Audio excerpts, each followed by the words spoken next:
Buenas tardes a todas y a todos y bienvenidos y bienvenidas a la segunda jornada de estas jornadas, al segundo día de estas jornadas de antigitanismo y universidad. Y vamos a comenzar esta tarde y paso la palabra a Luis Carro, que es vicedecano de Relaciones Internacionales de este centro. Buenas tardes, muchas gracias Rosalba. Yo solo voy a estar un minutito para daros la bienvenida a esta vuestra casa en nombre del señor decano, don Mariano Rubiavi, que en este momento se encuentra de viaje por razones de su cargo. Y ha dicho, pues puedes acompañar un momentito y dar la presentación. Y por supuesto yo estoy encantado de hacerlo. Como ya tenemos tradición en esta facultad, realizar eventos de esta naturaleza vinculados al mundo gitano es una seña de identidad de nuestra facultad, ¿verdad, señor, nuestro gitano ilustre, Jesús? Desde hace muchos años que venimos trabajando en esta línea y es para mí siempre un gran placer poder compartir estos momentos, puesto que tenemos mucha proximidad, incluida la que yo pueda tener personalmente a esta temática.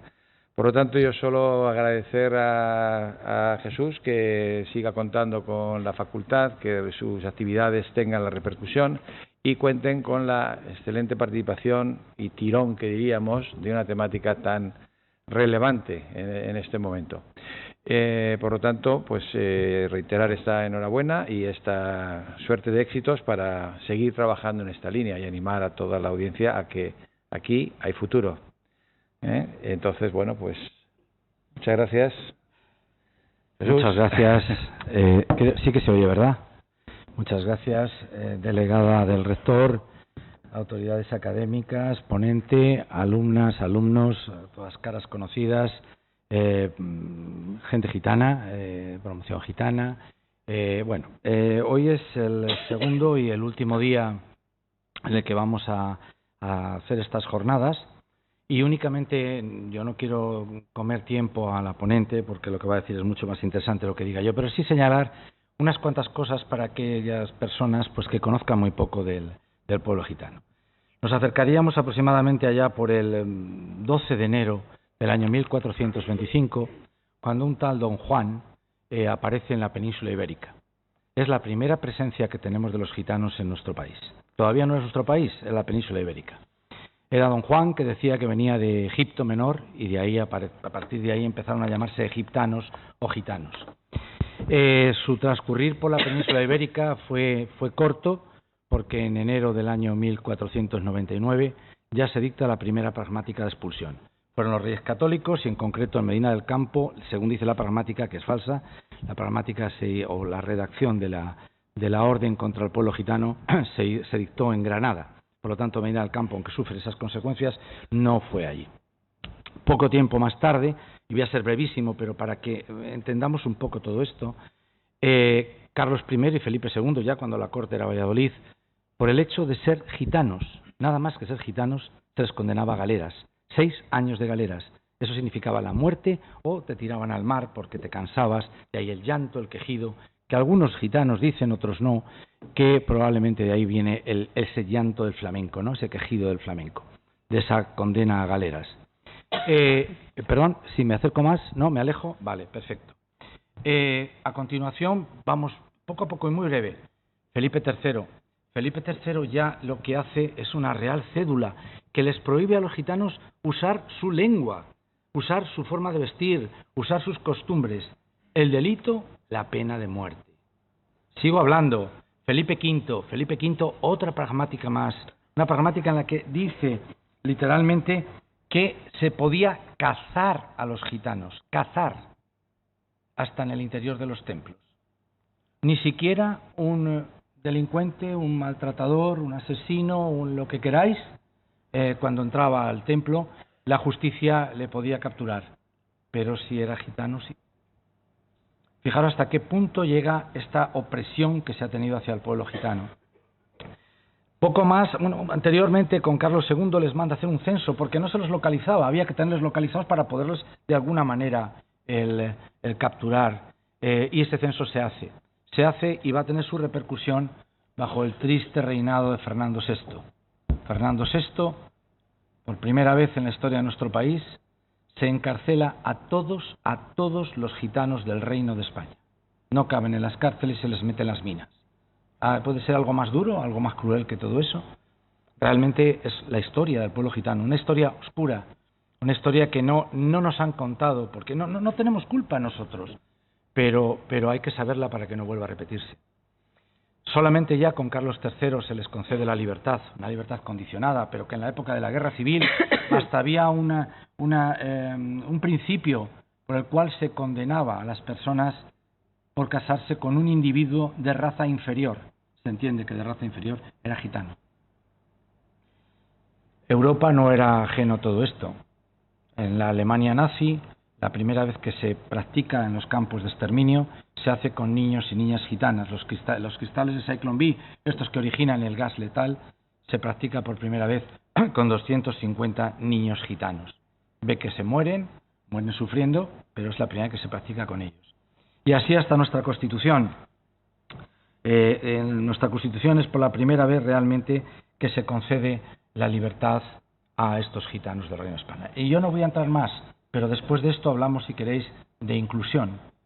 Pero vamos a entender un poco la historia para poder entender qué es lo que ha pasado y lo que ha sucedido. Yo terminé el último día una pequeña frase y le dije evocando un discurso que dio Martin Luther King, I Have a Dream, y ese discurso, pues que todos sabemos, de caminar juntos negros y blancos, pues me voy a permitir no hacerlo en inglés, pero sí en romano, que me perdone Enrique, que esto sabe más que yo y probablemente me equivoque. Duque mule yeki yendeni del topupela yeki ou haripen. Sasti pentali. Bienvenidos a todos. Voy a dar la palabra a Montserrat León, que es directora de la Casa de América, quien va a presentar a la ponente de hoy. Muchas gracias.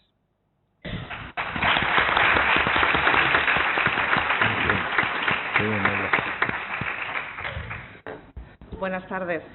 Bueno, pues continuamos con las jornadas que inauguramos hace unas semanas. Hoy tenemos el placer de escuchar a Pilar Espeso Molinero. Como podéis ver, pone entre paréntesis Pitu. Cuando dicen Pilar, ella mira quién es. Ella es Pitu, para todos. Y nos conocemos hace ya tiempo porque estudiamos juntas aquí en la Universidad de Valladolid Geografía e Historia, y a partir de ahí es una ciudadana del mundo. Ha recorrido un montón de países, ha realizado un máster de gestión turística con premio extraordinario en la Universidad de Nueva York. En este momento es profesora en la Universidad de Alicante en el área de antropología, y toda esa experiencia le da un bagaje suficiente para poder opinar sobre un montón de aspectos sobre los que los demás creemos que algo sabemos, pero que lo vemos siempre desde fuera. Ella se ha metido en el grupo que investiga, en el grupo que quiere conocer. De hecho, sus investigaciones se centran en el estudio de poblaciones marginadas desde una perspectiva participativa y decolonial. Ha investigado con los lancadones, un pueblo originario del sureste de México, los mapuches chilenos y, como no, ya acercándonos a nuestro entorno más directo, con la comunidad gitana de la ciudad de Alicante. Su interés se centra en el uso de herramientas de investigación de acción participativa para mejorar el desarrollo social, cultural o económico de los grupos marginados, y ha participado en varios proyectos, quizás por destacar alguno el de Romo Mater, que es para conocer la situación de las niñas romaníes y que puedan decidir en primera persona si quieren o no ser madre, cuándo, cómo, por qué y en qué entorno. Y también ha participado en la investigación social del proyecto de aula romaní del pueblo gitano, financiado por la Cátedra de Cultura Gitana de la Universidad de Alicante. No sé si saldrá hoy el tema. Es una cátedra que afortunadamente existe, pero no sabemos si tiene fecha de caducidad. Pero bueno, como son temas de los que evidentemente ella sabe mucho más que nosotros, qué mejor que ella para ocupar los siguientes minutos. Cuando quieras. Bueno, buenas tardes a todos y a todas. Muchísimas gracias por tenerme aquí con vosotros. Es un placer volver a mi casa. Esta es mi universidad. Por muchas vueltas que haya dado en mi vida y por muchas universidades que haya visitado, esta me hace especial ilusión. Así que muchísimas gracias a Rosalba, a Jesús a Monse, por supuesto, por esta invitación. Y bueno, voy a aprovechar esta oportunidad para contaros un poquito. Curiosamente, no es ahora el centro de mis investigaciones la cuestión de interculturalidad y el pueblo romaní, pero sí que he tenido la oportunidad de trabajar mucho y desde mi área se sigue trabajando en este tema. Entonces, voy a compartir con vosotros y con vosotras esta tarde algunas de estas investigaciones, pero sobre todo lo que quiero compartir es el principio de la investigación-acción participativa.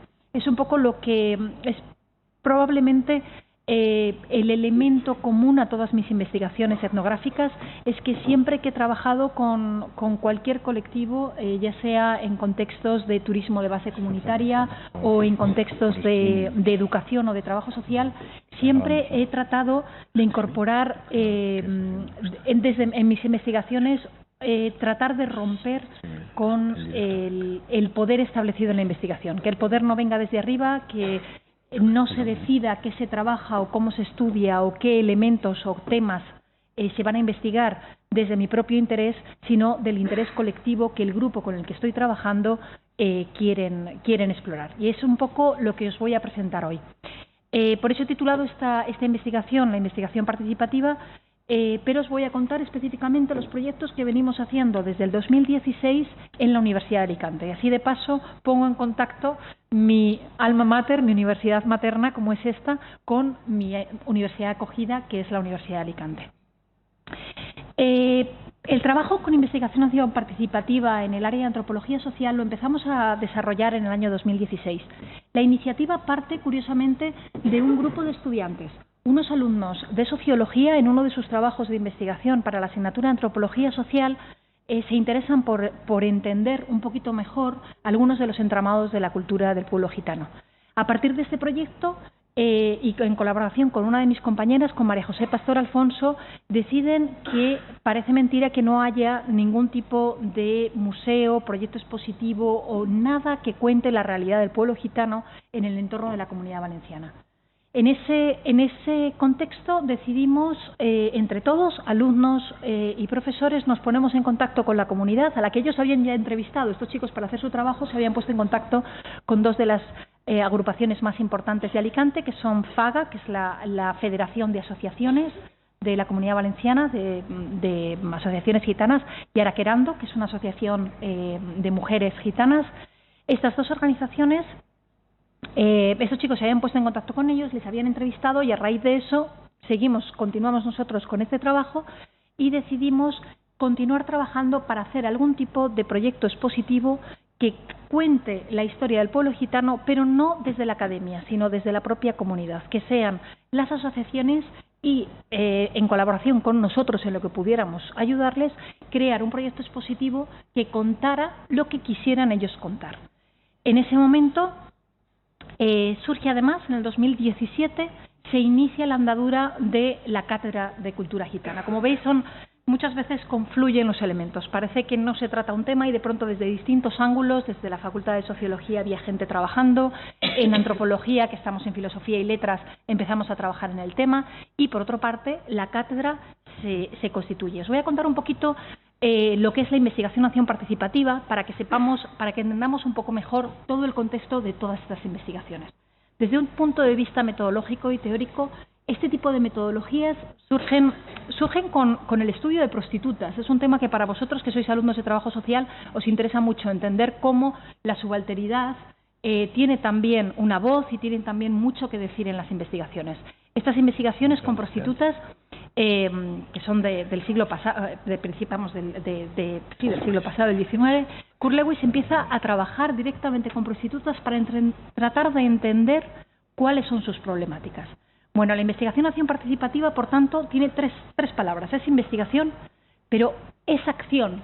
Significa que se busca no solo conocimiento, sino ese conocimiento que genere algún tipo de cambio en el entramado social en el que se trabaja. Es decir, que haya una transformación.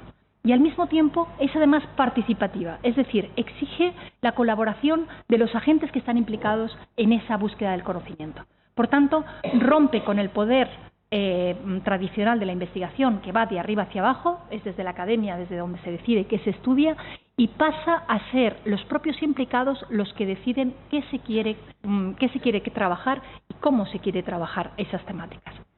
La investigación acción participativa tiene además un sistema cíclico, que es el que os muestro en este diagrama, porque por cada acción se tiene que plantear unos objetivos y se tiene que plantear también una reflexión para saber si se está consiguiendo alcanzar ese cambio social que se persigue y si todos los implicados están igualmente involucrados en esa búsqueda del conocimiento. Y así se va en un giro constante buscando nuevos conocimientos y nuevas aplicaciones de ese conocimiento a las problemáticas sociales que tiene el grupo.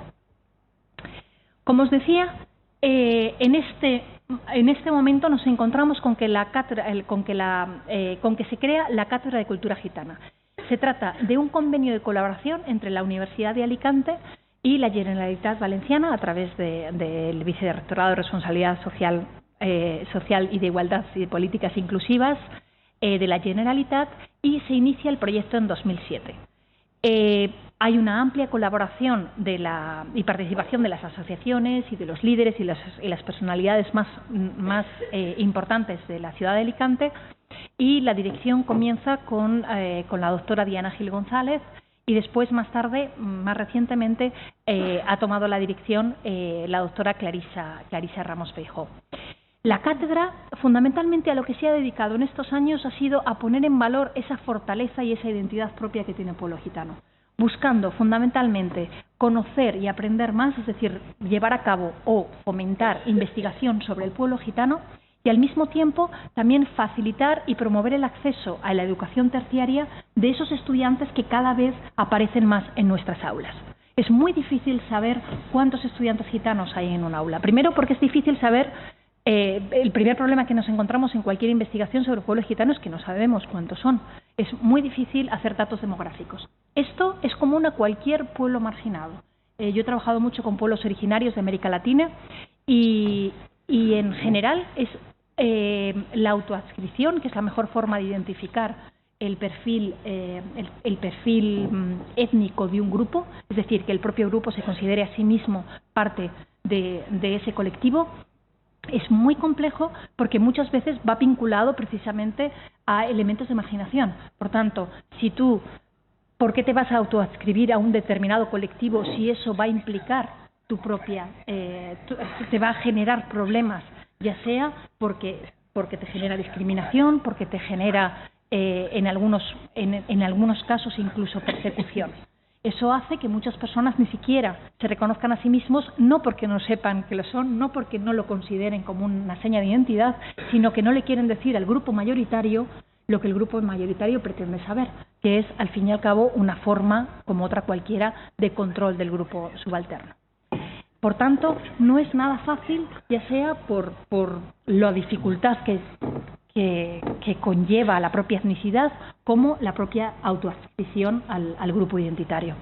Por tanto, entender en las aulas qué alumnos son gitanos y quiénes no es de nuevo muy difícil, porque los propios alumnos gitanos muchas veces prefieren que no se sepa, porque no quieren sentirse ni señalados, ni identificados, ni tienen ningún interés en tener que escuchar algunos comentarios que en muchos casos pueden ser tremendamente hirientes. Y yo los he escuchado en mis aulas, porque cuando no se identifica, en el momento en el que no hay una identificación de ningún alumno, hay chicos y chicas que son capaces de presentar cualquier tipo de argumentación, normalmente muy basada en el estereotipo y tremendamente no solo marginadoras, sino hirientes, violentas incluso. Por tanto, trabajar con esta comunidad no es fácil por esa identificación, pero sí que está ocurriendo en la Universidad de Alicante que hay un grupo de chicos y chicas que están empezando a participar de una forma muy activa y políticamente comprometida para no solo identificarse, sino darse a conocer, para que realmente el resto de alumnado entiendan quiénes son y entiendan todo lo que ellos tienen y vienen a aportar a la universidad. En esa línea, enseguida contamos con un montón de chicos y chicas que empezaron a trabajar con nosotros. En las actividades de la cátedra se han desarrollado jornadas, seminarios, encuentros, mesas redondas, sobre todo tipo de temas, desde feminismo romaní, que es un tema fascinante, delitos de odio, salud, no sé si sois conscientes, creo que la exposición que Jesús presentó la semana pasada se habla de ello, de que la esperanza de vida de una persona gitana es muchísimo más corta que la de cualquiera de la sociedad mayoritaria española. Por tanto, hay muchas problemáticas de igualdad de oportunidades, que estos seminarios y estas jornadas están abordando. Otras de las cosas que hace la cátedra ha gestionado una línea de premios para TFGs y TFMs que aborden la temática gitana y de alguna forma u otra estructuran algún tipo de forma de beca de participación. Y otra de las líneas fundamentales es la investigación. A lo largo de estos años, desde el 17 hasta la actualidad, aproximadamente se han dado financiación para 2 proyectos de investigación.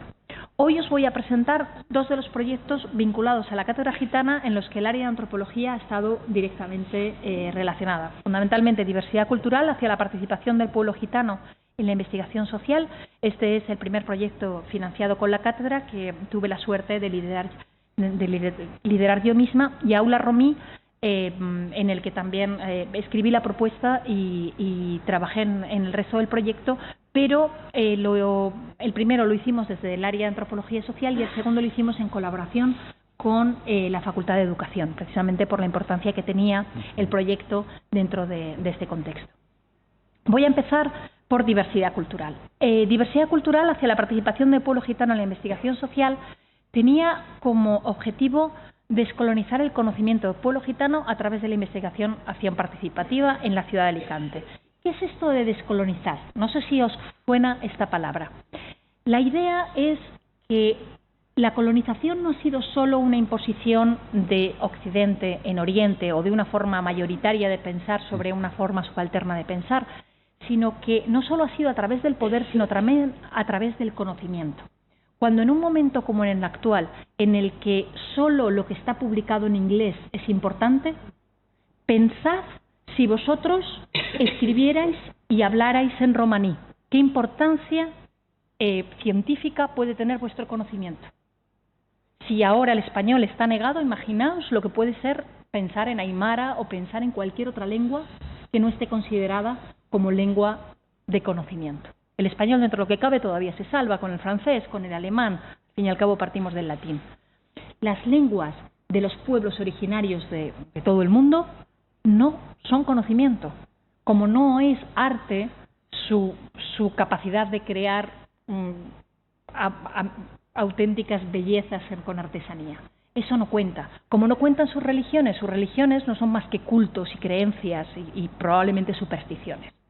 De esa misma forma, vamos imponiéndoles a los demás que lo que se trata como conocimiento científico es lo que pensamos desde Occidente.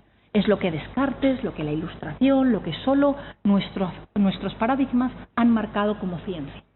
Todo lo demás es, saberes populares, eso que se sabe, que se cuenta entre los mayores. Bueno, pues la decolonización del pensamiento lo que busca es tratar de romper esos paradigmas y abrir los ojos a otras formas de conocimiento, a saber que a lo mejor no solo lo que se dice desde de las grandes instituciones de la ciencia, a lo mejor tiene algo que aportar. Y así, desde estos paradigmas se está descubriendo que, por ejemplo, el conocimiento que tienen los aborígenes, los inuit, los aborígenes del norte de Escandinavia y de ciertos países, el conocimiento que tienen sobre el movimiento de las ballenas y sobre las focas y sobre todo la vida marítima del polo es mucho más sostenible que todo el conocimiento científico que hemos estado investigando los que nos congelamos de frío cuando vamos para allá.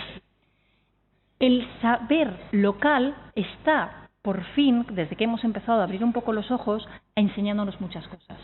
¿Qué ha ocurrido durante mucho tiempo? Que esos saberes locales la ciencia los ha aprovechado y la industria se ha aprovechado. Por ejemplo, pensad en el conocimiento etnobotánico. El conocimiento etnobotánico son todos esos saberes sobre plantas, sobre raíces que curan. Sabéis que, por ejemplo, la aspirina tiene el mismo componente que una raíz que se encuentra directamente en la selva. Cuando los curanderos indígenas te daban un trocito de raíz, te estaban dando una aspirina. Pero ¿qué han hecho con el conocimiento etnobotánico los grandes poderes de la ciencia? Pues la ciencia se ha apropiado del conocimiento y la farmacéutica se ha apropiado de las recetas para vendernos la aspirina mucho más cara que la raíz. Ese conocimiento, muchas veces robado a las comunidades originarias, se ha vendido como conocimiento occidental, pero no lo era. Escuchar los conocimientos locales, aprender sobre ellos, pero dándoles el poder, otorgando el poder a esas comunidades y reconociendo sus saberes, es lo que cambia las reglas del juego. Deja de ser un conocimiento que va del norte hacia el sur, sino que en realidad se genera en un diálogo de saberes, en una comunicación entre el norte y el sur para crear nuevos contenidos. Eso es lo que hemos pretendido hacer con este tipo de proyectos, trabajar mano a mano con los integrantes de la comunidad para que no sea la ciencia que proviene de la universidad y va hacia la comunidad gitana, sino que se generan las dinámicas necesarias, las sinergias necesarias para poder crear nuevos entendimientos entre unos y otros. Así es como empezamos con los objetivos de este proyecto, que era indagar sobre la realidad actual y la imagen que tiene el pueblo gitano, pero con la imagen que la comunidad quisiera proyectar. Por tanto, tanto los temas como las dinámicas, como todo el proyecto expositivo tenía que partir de la propia comunidad. Así creamos un proyecto expositivo que permitiera contar la realidad gitana desde su propio punto de vista. Para ello, ¿qué hicimos? Bueno, pues creamos este proyecto que desde el cartel está diseñado por una alumna de la Universidad de Alicante. A los 22 paneles se hicieron con las temáticas y con los contenidos desarrollados por el equipo de investigación, donde estaban fundamentalmente formados por chicos y chicas de la universidad y miembros de las asociaciones. Fueron 22 paneles con temas y contenidos elegidos por la comunidad, y lo más interesante de todo, es un proyecto, si veis en esta diapositiva, no se ve muy bien, pero en la última diapositiva podéis ver que hay una lista enorme de nombres. Son más de 70 personas que participaron en este proyecto. Para mi gusto hay dos paneles que me gustan especialmente. Me gusta mucho ese, por las 70 personas. Ahí se mezclan nombres de académicos con no académicos, con alumnos, con tíos y tías de la comunidad. Y el otro panel que me encanta es el primero, que nos ayuda a través del juego a medir el nivel de gitanina. Es un panel que se levanta, está pensado para todo tipo de públicos, especialmente para públicos, como veis, para niños, en el que se hacen preguntas sobre la comunidad gitana. Y es increíble, me encantaría tenerlo aquí, por desgracia no lo tengo, para medir vuestro nivel de gitanina. Descubriríais cómo hay un montón de elementos de la cultura gitana súper básicos, que deberían ser de conocimiento completamente básico para cualquier chico y chica que estuviera en la universidad, y que por desgracia fallaríamos mucho, estaríamos en un nivel de gitanina bastante bajito. Nosotros lo hicimos y todos los académicos suspendimos, que sepáis. Algunos chavales nos ganaron, pero bueno, de partida de largo. Aparte de este panel, que es con el que se iniciaba, como os decía, distintos paneles sobre la historia, sobre la salud, sobre las distintas asociaciones, sobre el deporte. Por ejemplo, uno de los paneles hace referencia a los equipos de fútbol de niños y niñas gitanos de Alicante, porque se da por hecho que a los gitanos no les gusta el deporte, solo les gusta el cante y el flamenco. Pues no es cierto, hay muchísimos más intereses y es mucho más plural. Este proyecto expositivo se expone por primera vez en el Museo de la Universidad de Alicante. La imagen que veíamos antes, esto es el Museo de la Universidad de Alicante. Os animo a que vengáis al campus porque es una preciosidad. Y tenemos un museo de arte contemporáneo de primera línea y esta exposición estuvo alojada allí. Y es una exposición con paneles, por tanto, permite la itinerancia. Ya se ha movido por centros educativos, por centros culturales y está a vuestro servicio si queréis alguna vez completar la que tenéis. Es muy diferente a la vuestra, no es tan, es más participativa, es otra cosa. Aparte del proyecto expositivo, también queríamos llevar a cabo una investigación, como parte de todo esto del mismo proyecto, llevamos a cabo una investigación colaborativa, tratando de entender qué temáticas y cuáles eran realmente los temas que la comunidad quería desarrollar. No podíamos iniciar un proyecto de investigación participativa sin saber sobre qué íbamos a investigar. Y sobre qué íbamos a investigar no podía ser algo que decidiéramos nosotros, sino que tenía que venir de la propia comunidad. El grupo de investigación se puso a trabajar y con el objetivo de desarrollar un listado de temas a tratar y establecer un sistema de priorización en esos temas. Así se genera un proyecto, de nuevo, en el que hacemos una serie de entrevistas a informantes clave, pero para estas entrevistas, esta es una de las partes más bonitas del proyecto, para estas entrevistas hicimos una serie de talleres para una iniciación a la investigación, para aprender a investigar, y hicimos parejas de investigadores para hacer las entrevistas. Elegimos entre todos un listado, bueno, entre todos fundamentalmente ellos, obviamente, porque eran quien conocía a los informantes, una lista de informantes clave, e hicimos parejas entre un investigador profesional, es decir, un académico, y una persona de la comunidad, del equipo de estudiantes o de las asociaciones gitanas, para hacer las entrevistas. Entonces, todas las entrevistas las hacíamos entre dos. Las hacíamos una persona muy vinculada al informante o que conocía muy bien toda la dinámica de la comunidad y un trabajador que pudiera aportar más el conocimiento metodológico y la forma de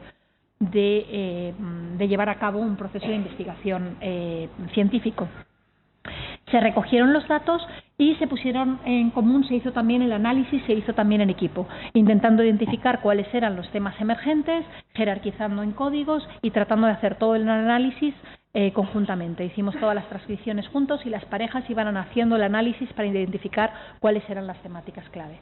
Hay una segunda fase de este proceso que todavía no hemos llevado a cabo, que es con los resultados llevarlo a la comunidad en un cuestionario para que no solo los informantes y los trabajadores, los que estuvimos colaborando con el proyecto, participemos, sino que también la comunidad pueda ampliar esa visión para realmente jerarquizar en base a lo que la comunidad considere que son los temas que quieren trabajar. Salieron los temas que salieron muchísimo fue, por ejemplo, el tema del antigitanismo, pero sobre todo el tema de la educación era uno de los temas principales de interés y se separaba mucho de los temas clásicos sobre cultura que muchas veces vemos tan trabajados desde fuera. Aquí se buscaba más hablar de igualdad, hablar de equidad, temas de género que interesan mucho, especialmente a los chicos y las chicas más jóvenes. Para este proyecto, otra de las características que tuvimos es que, puesto que teníamos financiación de la cátedra, revertimos prácticamente la mayor parte del importe de la beca, de la subvención, la revertimos en 2 becas para prácticas pagadas en el proyecto. Nuestra intención inicial era que esas prácticas revirtieran en estudiantes gitanos, pero curiosamente chocamos frontalmente contra una ley que impide una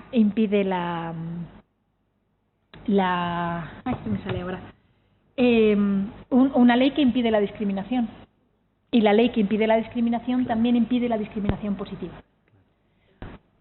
Por tanto, aunque nosotros considerábamos que era de vital importancia que hubiera discriminación positiva, porque era una forma de que los fondos de la cátedra revirtieran directamente en el apoyo a estudiantes que obviamente tienen otras problemáticas distintas, no hubo forma.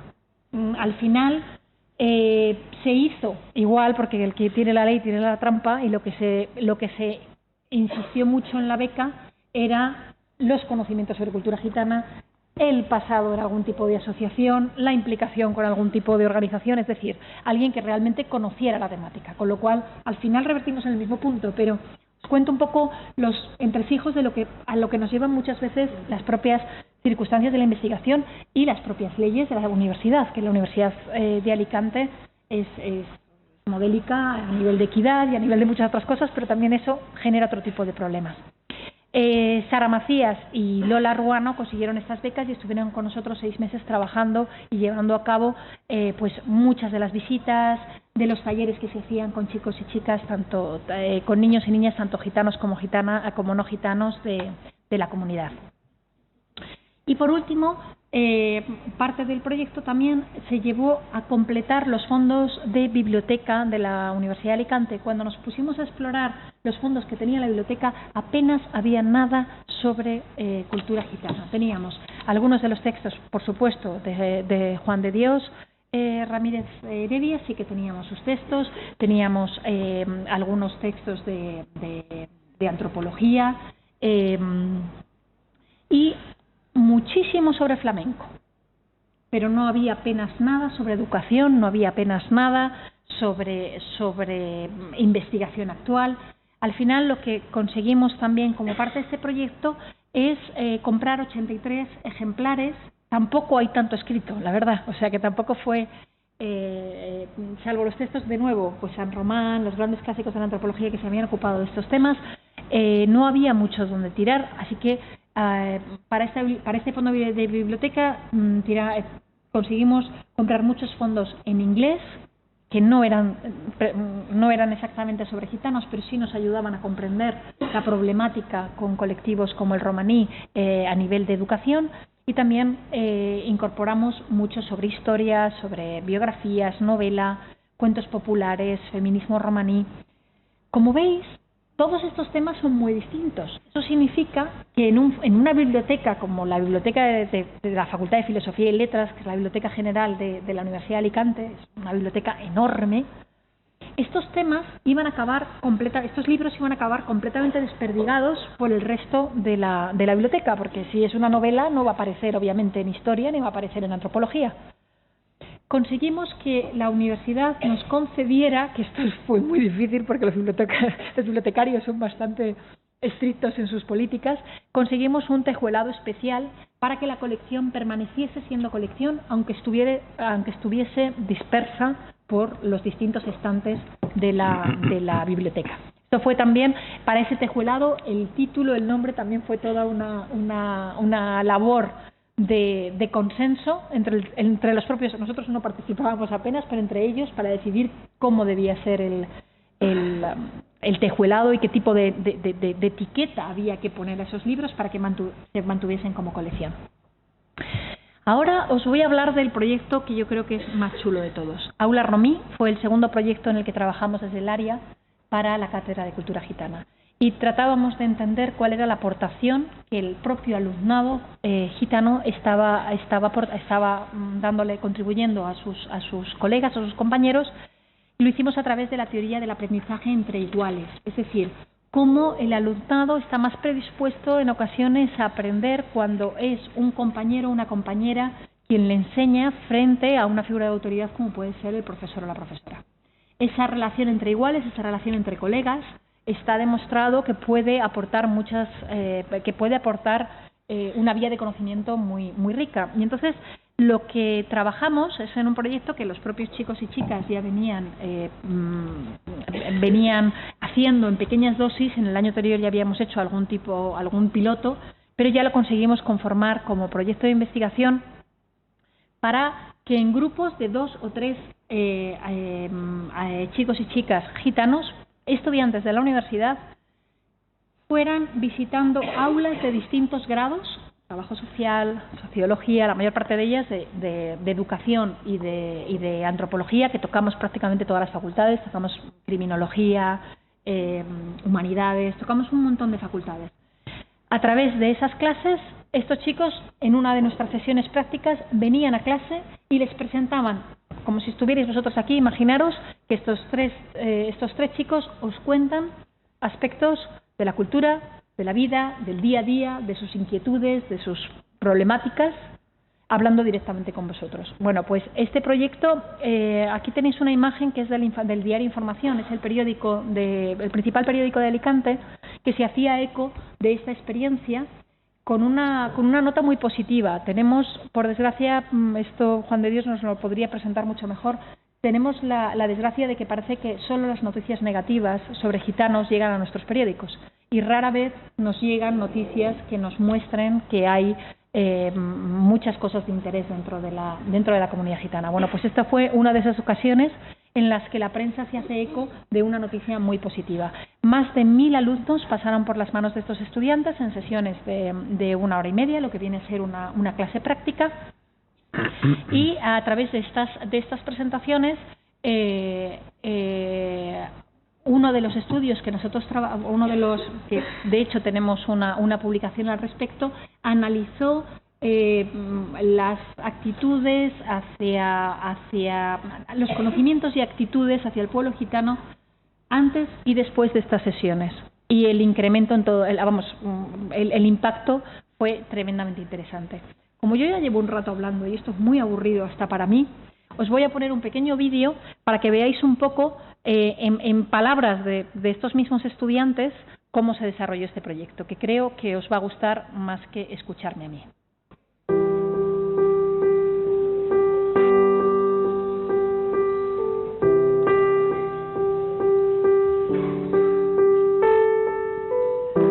Me ha llamado la atención ver que generaciones tan jóvenes de maestros y maestras en formación sigan teniendo esa misma visión de los niños y las niñas gitanas como alguien a quien hay que ayudar, tratar con una cierta condescendencia, en lugar de centrarse más en la riqueza cultural y en las aportaciones y las capacidades. La verdadera valía de este proyecto es que está estructurado desde la participación de la comunidad o pueblo gitano, que son quienes verdaderamente son conocedores de aquello en lo que hay que poner el foco de investigación y hacer las preguntas.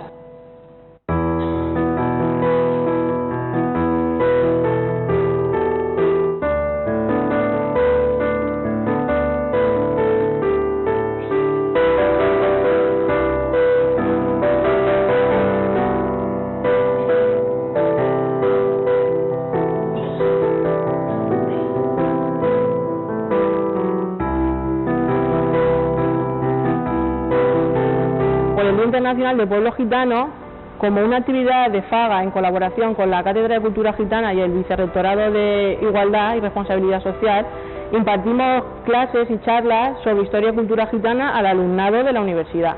El objetivo final de toda la actividad era contrarrestar los estereotipos y los prejuicios que tiene la gente sobre el pueblo gitano. Y para contrarrestar esos estereotipos y para que se conociera más al pueblo gitano, se organizaron unos talleres, unas sesiones a impartir en diferentes grados de la Universidad de Alicante, impartidos por estudiantes universitarios, chicos y chicas del pueblo gitano. Se plantearon en el sentido de que querían visibilizar todo el pueblo gitano, todo lo que habían vivido, y no desde un punto de vista negativo, como se había hecho tradicionalmente, ¿no?, de toda la discriminación que han sufrido, sino iban a contar temas en positivo sobre el pueblo gitano, ¿no? Fueron unas charlas que se daban a los estudiantes de diferentes grados. Empezamos a hablar un poquito de la historia de la Gran Redada, de cómo llegaron los gitanos a España, cómo fue el trato con ellos, lo que sufrieron. Empezamos a hablar de referentes gitanos importantes en la sociedad. Hablamos también del feminismo romaní, cómo las mujeres gitanas luchan también por ese feminismo, por ese empoderamiento. Se habló del tema de la educación, de la importancia que es en educación meter la historia del pueblo gitano en los libros de texto. También se habló de la salud, el pueblo gitano, se habló también de la sociedad en general, de cómo es actualmente, que existe una barrera, ¿no?, entre el pueblo gitano y el pueblo no gitano, ¿no? No puede salir gente formada y siendo profesional sin conocer la historia y cultura del pueblo gitano, porque es parte de la historia de España. La historia y cultura del pueblo gitano no se enseña en ningún lado, no forma parte de los planes de estudio, ni en las escuelas, ni en los institutos, ni tampoco en las universidades. Entonces, en realidad, no sabemos nada. Es un colectivo que para los payos es totalmente desconocido. En IKEA abrimos el próximo domingo, porque la inspiración puede llegar en cualquier momento. BBVA. Hoy comienza todo.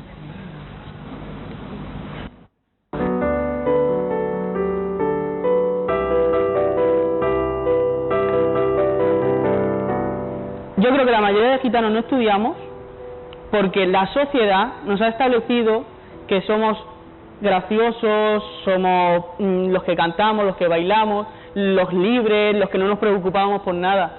Y romper también ese prejuicio que nos colocan a los gitanos y gitanas, para nosotros mismos también sería como descubrirnos, ¿no?, quitarnos ese velo. Sí, tienes esa parte que tienes que luchar, ¿no?, también a veces dentro de tu propia familia y tus amistades, porque te ven como algo raro, ¿no?, como, ¿qué vas a hacer ya por la edad que tienes?, ¿no? Lo que más me encontré fueron los prejuicios de que robábamos, los prejuicios de que no nos gustaba estudiar, que no estaba en nuestra cultura, y los prejuicios de todo lo que nos gusta es estrictamente nuestra cultura, y lo que esté fuera de nuestra cultura no nos gusta y no lo seguimos, y no es verdad. Han sido participativos en forma de no aceptar lo que tú le estás contando, tu perspectiva, y queriendo quedarse con ese arraigo, con ese estereotipo, con ese prejuicio que tiene, y otros han tomado a bien, ¿no?, la nueva perspectiva que le estás formando, que le estás diciendo, y han participado en forma positiva, como pidiéndote más información. Constantemente íbamos destruyendo eso que socialmente hemos considerado como algo normal, ¿no? Como el tema de los rasgos, el tema de la vestimenta, ¿no? Esta persona parece gitana, y como al final no a todos les gusta el flamenco, no todas se pintan muchísimo, no todas tienen un tipo de vestimenta tan llamativa, y estas charlas fueron muy muy importantes y necesarias para deconstruir esa opinión que tenía yo, y imagino que muchísimos alumnos y alumnas. El problema con los realities o con los programas que tienen que ver con pueblo gitano es que se da como una realidad. O sea, la gente, yo les decía mucho a los estudiantes, es como si yo no conozco nada de los payos, ¿no?, estoy hablando, y yo veo Gran Hermano, pienso que todos sois como los de Gran Hermano, hombres, mujeres y viceversa. Digo, pues con el pueblo gitano se hace un poco eso. El alumnado, el español fundamentalmente tiene una idea preconcebida de lo que son, lo que es la etnia gitana, lo que son los gitanos. Y los gitanos son otros, son personas ajenas completamente a ellos, que tienen muy poco en común. Y cuando se encuentran con un compañero que está dando una charla, se encuentran con que el otro es uno de ellos, y eso yo creo que para romper estereotipos es muy importante. Fundamentalmente el aprendizaje entre iguales, que hemos utilizado como el método de participación del alumnado gitano con el no gitano en este proyecto, tiene la validez de que al alumnado se lo está contando un par, una persona que es como él y como ella, es un estudiante de la universidad, y le está contando una realidad, no se lo está contando la televisión, no se lo está contando una profesora, no se lo está contando un político, y eso tiene un efecto enriquecedor y potenciador del aprendizaje. En principio les choca muchísimo ya de entrada que estudiantes de la universidad gitanos te hablen de que son gitanos y de la sociedad gitana y de la cultura e historia del pueblo gitano, porque no está en el currículum académico de ninguna universidad. Si no empezamos a decirlo y a decir que hay una carencia a nivel social, y es que no se conoce de la historia del pueblo gitano, no se conoce la trayectoria, no se conoce qué rol desempeña en la sociedad y por qué está así, que es lo importante, jamás vas a tener una perspectiva real. Ellos mismos se sorprendían y nos miraban como diciendo, no puede ser, sí, esto es así. Y es lo que más me gustaba, lo que más me gustaba, y a la vez lo que más tristeza me daba, de el poquito conocimiento que se tiene sobre nosotros, porque se sabe tan poquito, pero incluso nosotros mismos sabíamos muy poco.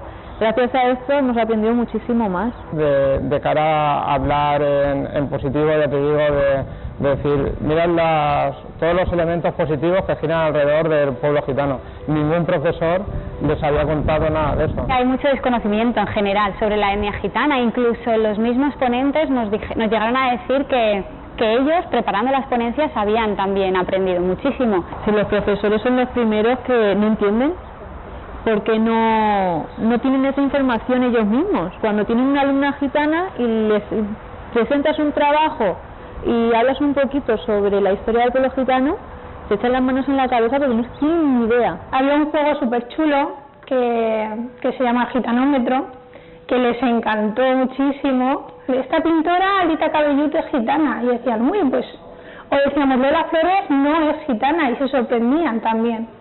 Entonces eran datos curiosos que les llamaban muchísimo la atención. Por ejemplo, el tema de las bodas gitanas siempre sale. Siempre me preguntan, ay, pero tú estás casada. Pues yo en mi caso sí, ¿no? Yo decía que sí, que yo tenía 3 hijos, pero estaba en la universidad estudiando. Como yo, tengo varias compañeras que están también en la universidad trabajando, que tienen hijos y que están estudiando. Los diferentes alumnos y alumnas que han participado vienen de diferentes carreras también, diferentes grados, y se han preparado de manera consensuada, grupal, ellos han elegido la temática, el orden y nos hemos encargado de que fuera algo ameno y que fuera una actividad para impartirla entre iguales. Bueno, somos un equipo. Ahí nos organizamos un día y cada uno tiene su temática, por así decirlo, ¿no? Es decir, bueno, pues yo, como tú eres trabajador social, te dedicas un poco a hablar más de lo social y demás y te dedicas de estos aspectos. Carmen, tú como estás estudiando educación, pues mira, vas a hablar de la carencia que hay, por ejemplo, en los libros de texto, ¿no? La charla duraban alrededor de 1 hora y media, a veces hasta 2 horas, porque si habían personas que estaban interesadas y preguntaban, pues estábamos ahí hasta que se acababa, ¿no? Para que este tipo de procesos en los que un grupo de alumnos muestran a otros alumnos la importancia que tiene la interculturalidad, el conocimiento de un grupo ajeno a ellos, el descubrimiento del otro, habría que hacerlo todos los años con todos los universitarios. Una vez que pasa el tiempo, si esas charlas no se continúan, al final es un asunto que se pierde, porque como no está en su día a día, no lo ven en los medios de comunicación, son debates que en las clases de la universidad tampoco se plantean.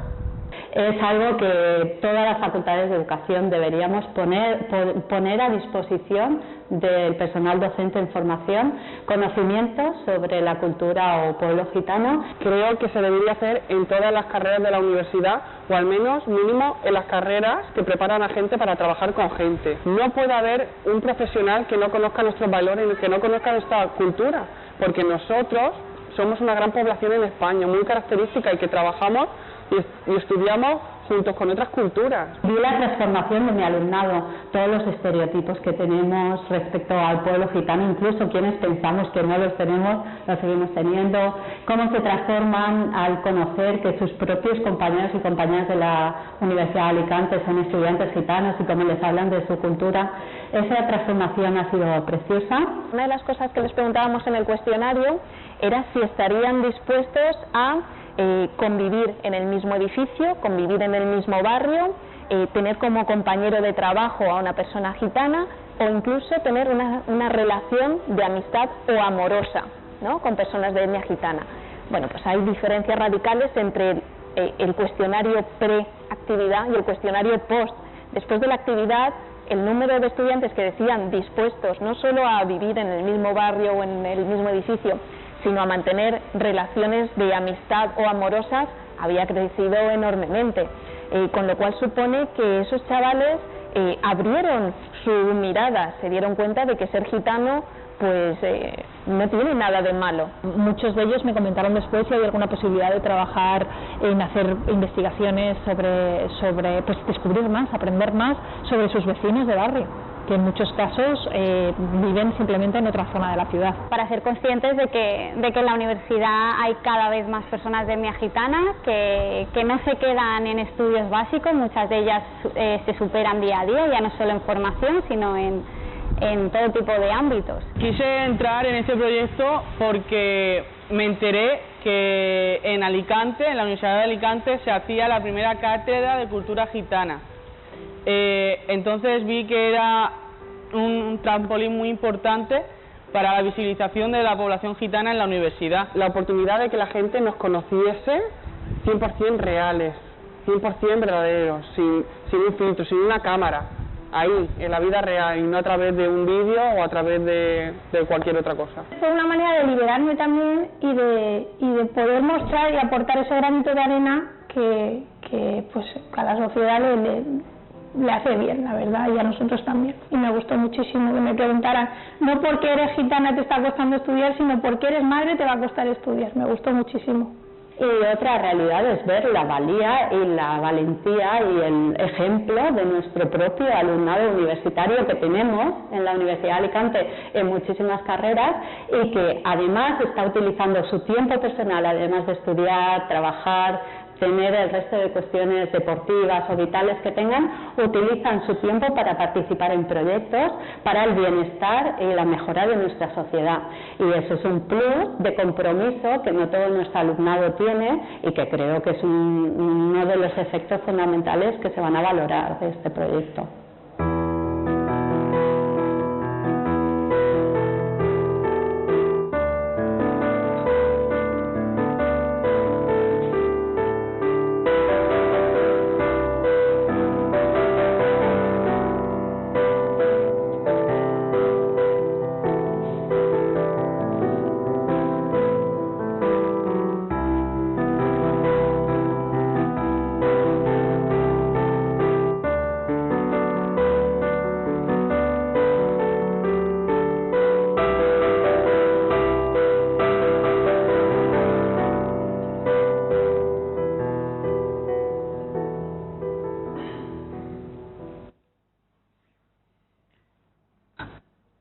Bueno, esto...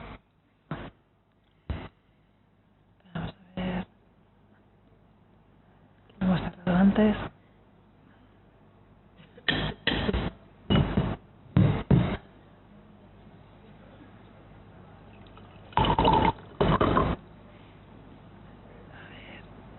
Bueno, como os decía, el proyecto de Aula Romí yo creo que es el más bonito que hemos hecho y quería que os lo contaran directamente los chicos y chicas que participaron, porque además Aula Romí lo inician ellos, es una idea suya el contarles a sus compañeros quiénes son.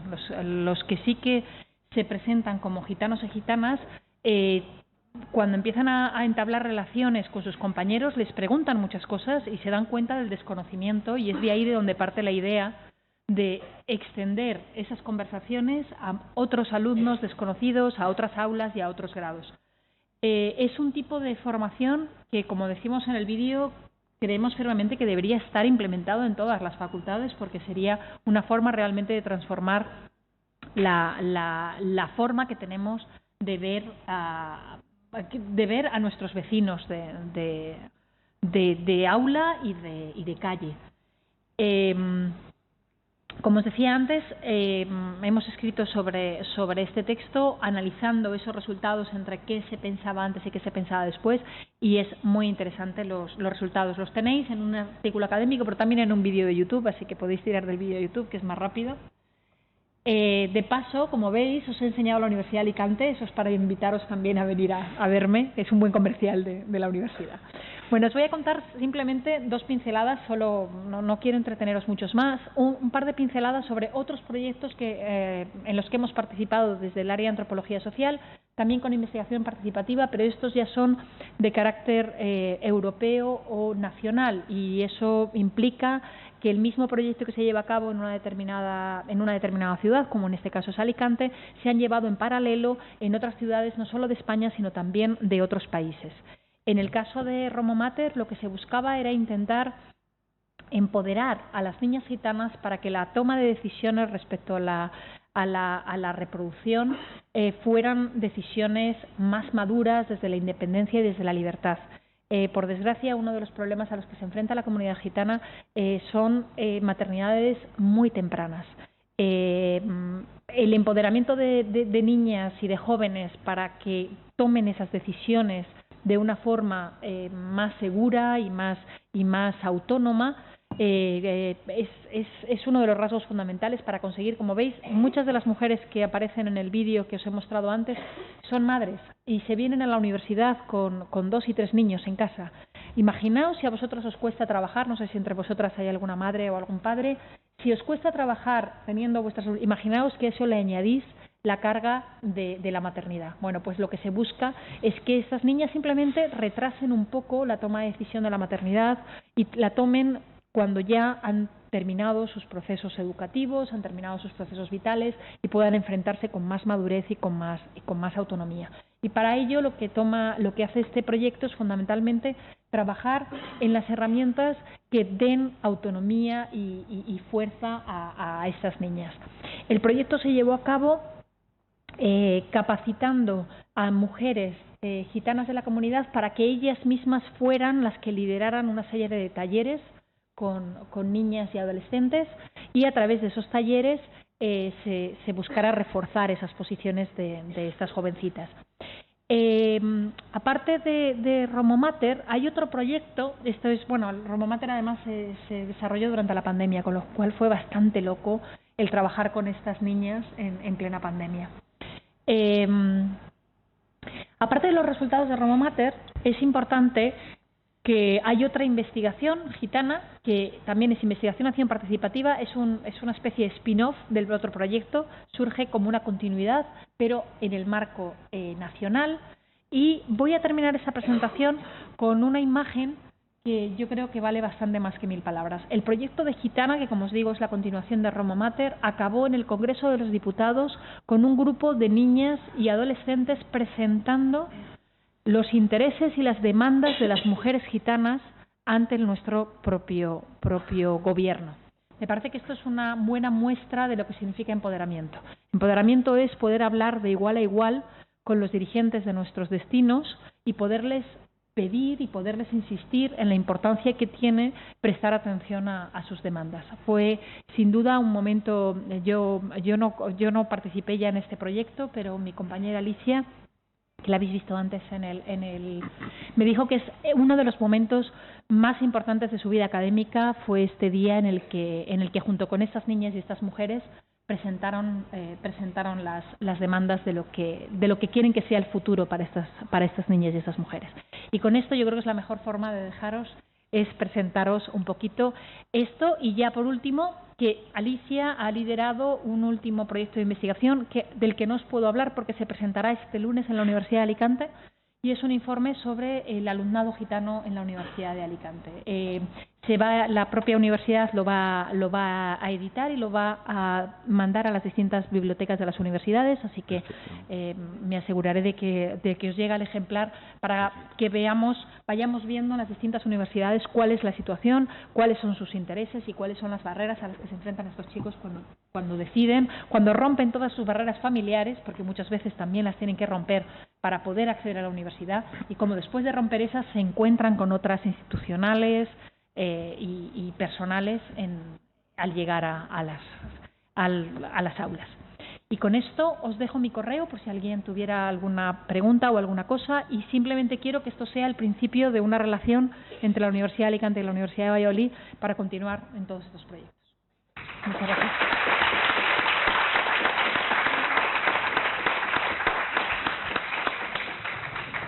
Muchas gracias, Pilar. Y yo creo que, si os parece, podemos dejar 5 minutos así, si tenéis preguntas, alguna cuestión que hacerle. A mí es que me ha parecido tremendamente interesante. De hecho, creo que nos ha dado unas cuantas ideas de cosas que podríamos iniciar aquí, y ya te hablaremos hablaremos contigo porque, bueno, yo es que estudié en la Universidad de Alicante, entonces ha sido así como, volver a ver esos viejos barracones que ya no son viejos barracones, pero bueno, me ha parecido muy, muy alentador, ¿no? Y sobre todo lo que me encanta es ese trabajo de implicación de los jóvenes y de la comunidad, porque las cosas hay que hacerlas de abajo arriba, nunca de arriba abajo, porque no funcionan. Yo estoy convencida de que de arriba abajo nunca se logra lo mismo. Entonces, pues bueno, es un placer tenerte aquí con nosotros, y espero que esto sea muy fructífero y podamos hacer cosas juntos y juntas, porque me ha parecido tremendamente interesante. No sé, Jesús, si quieres comentarle algo. Sí, simplemente señalar que bueno, estamos en la universidad y en consecuencia hay que investigar. Estos son investigaciones. Esto es lo que tenéis que hacer vosotras. Digo vosotras porque sois prácticamente mayoría. No, totalmente mayoría. Entonces, la idea de que aprendamos ya desde la universidad a hacer estas cosas, y que Alicante ha sido pionero en este momento, pues vamos a tomar un poco el testigo. Es cierto que vosotros ya lo sabéis, que hemos también trabajado un cuestionario, un pretest, que ya se ha lanzado. Hay más de 1000 respuestas ya realizadas. Probablemente seguro vamos a hacer un post-test, y bueno, vamos a contrarreplicar también el informe que probablemente nos llegue el lunes, y valorar también qué ha hecho la Universidad de Valladolid, porque tampoco nosotros nos quedamos atrás, os lo garantizo. Y también romper una lanza.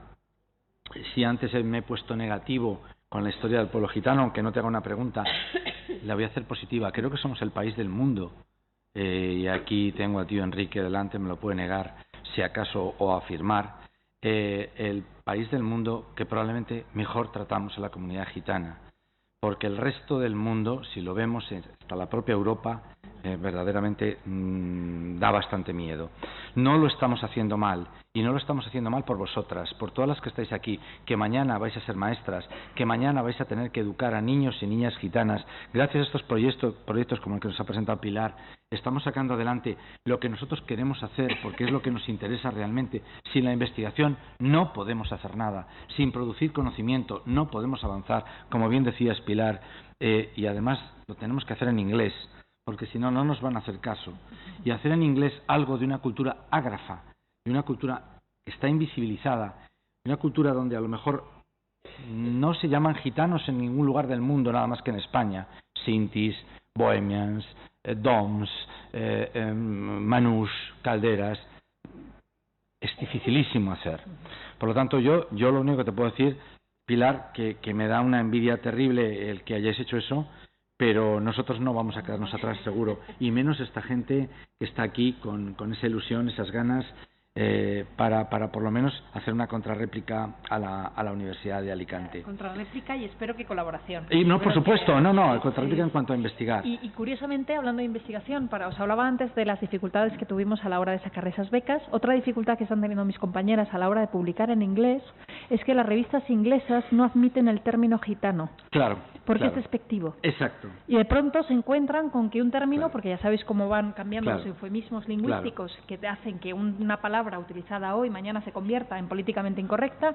Hoy por hoy, en el contexto anglosajón, hay que utilizar Roma, pero es que los gitanos no son Roma, los gitanos son gitanos. Entonces, impide realmente hablar del contexto español tal como es. Curiosamente, hay que luchar también con otras formas de colonización. Al final, el inglés es una forma de colonización y tenemos que ir trabajando para ir avanzando las fronteras del conocimiento desde las perspectivas locales. Y eso nunca, no voy a decir que no siempre es fácil, no, siempre es difícil. Así que esa es otra de las cosas que también hay que seguir trabajando. ¿Alguien quiere formular alguna pregunta, alguna duda, alguna cuestión? Sí, hay dos. Pues yo creo que con dos. Si hay alguno más que levante la mano y con dos cerramos. Si no hay nadie más, Rosalba, tú decides. Pues es que no sé en qué orden. Sí, perdona. Sí. Yo simplemente me he quedado con lo último que ha dicho, la juventud gitana que se casa pronto, cómo va evolucionando, cómo lo ve, porque claro, todo lo que se ha dicho está muy bien, pero si una mujer con 3, 4 y 5 hijos, con 20 y tantos años, nos ha sacado usted 4 dentro del conjunto, aunque sean pocos, entonces, si eso no evoluciona, no estamos consiguiendo nada, o sea... Absolutamente.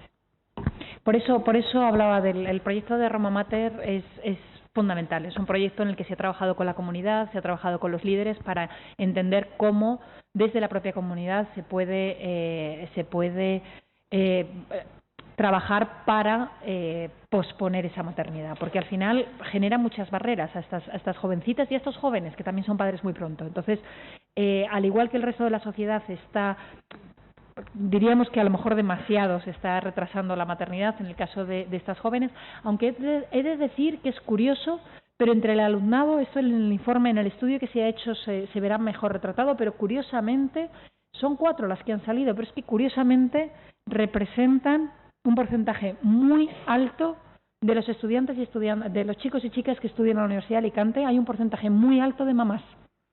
Curiosamente hay más chicas que estudian que chicos, y hay más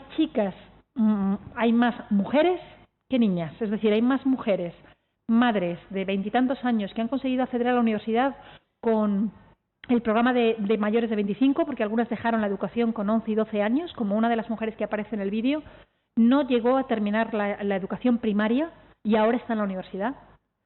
Otra de las mujeres no consiguió pasar la prueba de mayores de 25 y ha conseguido pasar la prueba. Hay otro nivel que es para mayores de 40, 45, no sé exactamente edad, 45, ha conseguido superar la de mayores de 45 y está en la universidad. Hay otra mujer que no es gitana, pero está casada con un gitano y ha vivido muy cerca de ese entorno, que dejó muy jovencita también en su entorno. También los contextos sociales muchas veces son muy parecidos. No terminó la educación, pero cuando su hijo estaba en la escuela creía tanto en la educación que le insistió a su hijo que tenía que sacar el bachiller, y para poder tener autoridad le dijo a su hijo: yo estudio contigo y yo acabo el bachiller contigo. Se acaba de doctorar. Empezó por acabar el bachiller con su hijo para demostrarle que se podía estudiar y que se podía hacer.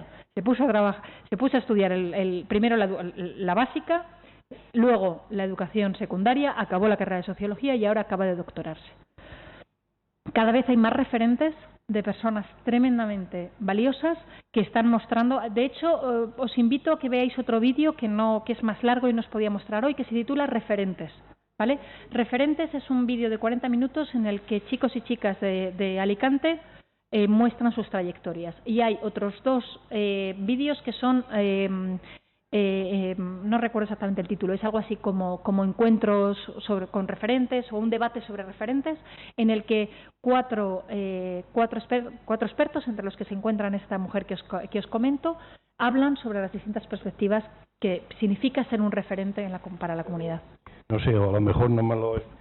Pese a todo, dentro de la investigación se ha ido a los que llaman mediadores, en el sentido de que, como bien había dicho aquí este señor Jesús, resulta que eso, el que se casen antes y tal, surge por unas necesidades. Ha tocado usted el tema de que el no descolonizar, pero si hablando con los mediadores y tal, si se ha llegado a una posibilidad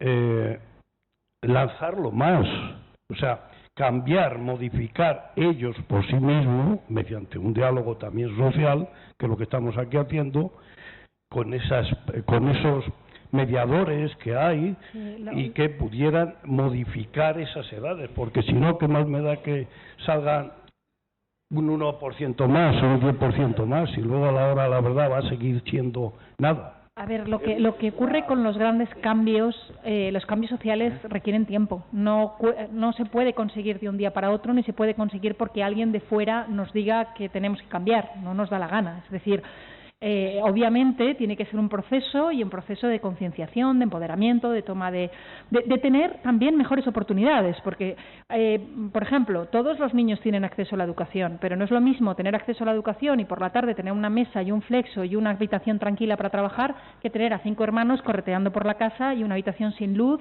y sin espacio y sin merienda para poder hacer los deberes, con lo cual las oportunidades no son iguales.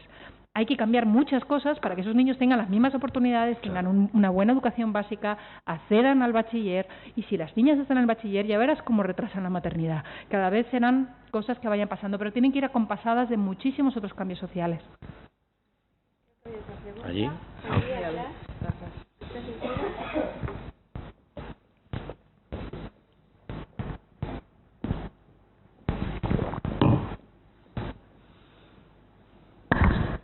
Nada, lo primero de todo es agradeceros y agradecerte que nos hayáis traído estas experiencias al entorno universitario.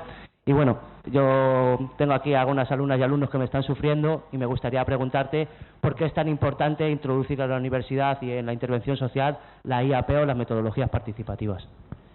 Creo que he insistido mucho en la importancia de que el conocimiento se genere desde donde está. Es decir, tradicionalmente la investigación lo que ha buscado es desentrañar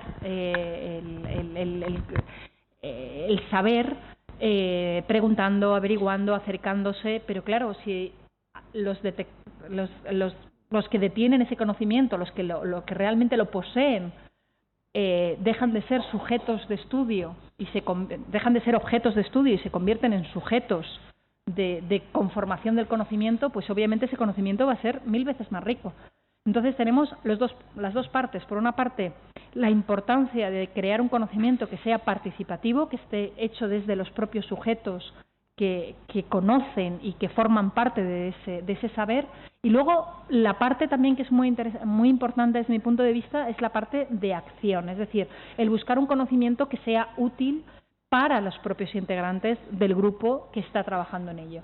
Que no sea simplemente los intereses de una élite que está fuera de la realidad de la problemática, sino que sean los propios sujetos quienes decidan lo que creen que es importante para ellos, cómo trabajarlo, cómo afrontarlo y cómo buscar soluciones. Porque además creo realmente que cuando se dan esas herramientas es el propio grupo quien genera el cambio y al final el cambio que viene desde abajo es mucho más efectivo que el cambio que está impuesto desde arriba. Entonces creo que las tres partes hay que investigar, tiene que ser activo en el sentido de que tenemos que solucionar problemas reales, que cuando la investigación es más pragmática y está más centrada en la realidad consigue acercarse más a las soluciones, y tiene que ser participativa porque son los agentes sociales los que saben lo que hace falta hacer. Entonces, la combinación de esos 3 elementos creo que es fundamental. Es difícil hacer investigación participativa y hay mucha venta de participación. Es decir, muchas veces se vende que es investigación participativa para luego yo hacer, pero hacéis vosotros lo que yo diga. Pero quedamos bien ante un agente externo y que le decimos que somos todos. Bueno, entonces también hay que ser muy crítico y hay que buscar vías para que esa participación sea real. Y no siempre es fácil, incluso con las mejores intenciones. Entonces es un trabajo muy lento.